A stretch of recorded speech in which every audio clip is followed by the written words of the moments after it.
নমস্কার, আশা করছি সকলে খুব ভালো আছেন। নতুন ভিডিওতে আপনাদের সবাইকে স্বাগত জানাই। আজকের ভিডিওটা একটু অন্যরকম।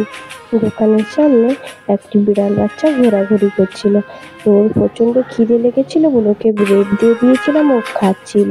এদিকে আমরা দোকান বন্ধ করে কর্পূর জ্বালিয়ে নিয়েছি। আর বিড়াল বাচ্চাটা ওখানেই বসে আছে, কেন জানেন? ওর না ঠান্ডা লাগছিল।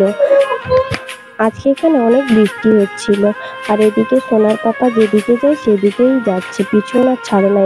এমনকি আমাদের ঘরে পর্যন্ত চলে এসছে। আমরা থাকি একতলার ওপরে, তো ও ওপরে সিঁড়ি বেয়েই চলে এসছে। কি করে আর জানলো যে আমরা এখানে থাকি কে জানে।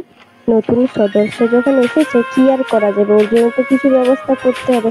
এদিকে আমরা টেনশানে ছিলাম আমরা কোথায় শোবো, কারণ আমরা সবকিছু বলতে বিছানা চাদরপত্র সব ধুয়েছিলাম। আর এদিকে বৃষ্টি হচ্ছিল বলে, সারাদিন বৃষ্টি হচ্ছিল, তো সকাল থেকে একটু কম ছিল বলেই ধুয়েছিলাম। তারপরে দুপুর থেকে বৃষ্টি শুরু, আর শুকোয়নি ওগুলো।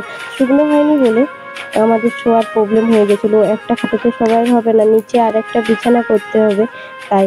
যাই হোক, তো এদিকে দেখুন, ওর জন্য আগে বিছানাটা তৈরি করে নিয়েছে। ওর পাপা একটা কার্টুন বক্সে ছোট্ট করে বিছানা করে দিয়েছে, আর এদিকে বিস্কিট মুড়ি দিয়েছে, ও ভালোভাবেই খাচ্ছিল, খুব খুশি ও।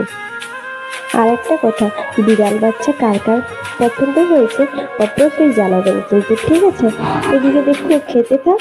আর না, আমরা জল দিতেই ভুলে গেছিলাম জানেন তো, আবার জল দিয়ে দিয়েছি ওকে। কারণ ওর যদি আবার গলায় লেগে যায়, রাত্রে কোথায় জল পাবে? এখানে তো চারিদিকে জল তো মতো পাওয়া যায় না। সকালে উঠে দেখি বিড়াল বাচ্চাটা কোথাও নেই। আমরা জানি বিড়াল বাচ্চা চলে গিয়েছে, না না যায়নি।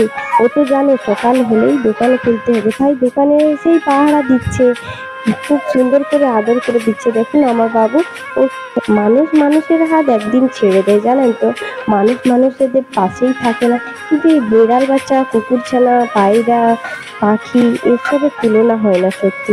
একবার আপনি পুষে দেখবেন, ও কিন্তু আপনার সঙ্গেই থেকে যাবে। আর আপনি যেখানে যাবে ও আপনার ছায়ার মতন হয়ে ঘুরবে। কিন্তু মানুষকে আপনি যতই দেখেন, যতই ভালোবাসেন, যতই করবে, মানুষ সবসময় ধোঁকা দিতে থাকবেন। আজ তাহলে আসি, আবার নতুন ভিডিও নিয়ে, টাটা।